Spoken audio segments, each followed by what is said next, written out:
আসসালামু আলাইকুম ওয়া রাহমাতুল্লাহি ওয়া বারাকাতুহু। আল্লাহর নবী সাল্লাল্লাহু আলাইহি সাল্লাম বিদায় হজে রাসূল সাল্লাল্লাহু আলাইহি সাল্লামের শেষ উপদেশ। বিদায় হজের ময়দানে 1,00,000-এরও বেশি সাহাবীদের সামনে মুহাম্মদ সাল্লাল্লাহু আলাইহি সাল্লাম বলেছিলেন, হে মানুষ, তোমাদের মাঝে দুইটি জিনিস রেখে যাব, যদি তা আঁকড়ে ধরো কখনো পথভ্রষ্ট হবে না। তা হলো আল্লাহর কিতাব আল কোরআন, রাসূল সাল্লাল্লাহু আলাইহি সাল্লামের সুন্নাহ। তোমাদের জান ও মাল ও সম্মান পবিত্র, অন্যায়ভাবে কারোর ওপর জুলুম করো না।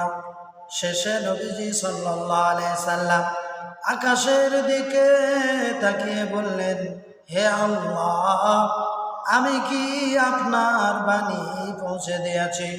সাহাবায়ে কেরাম একসাথে বললেন, হ্যাঁ আল্লাহর রাসূল, আপনি পৌঁছে দিয়েছেন।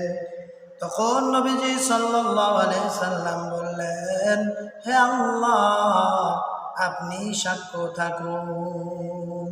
এর দ্বারাই বোঝা যায় পৃথিবীর বুকে কোনো কারণ কথা বললেন না, দুইটি জিনিসের কথা বলেছিলেন।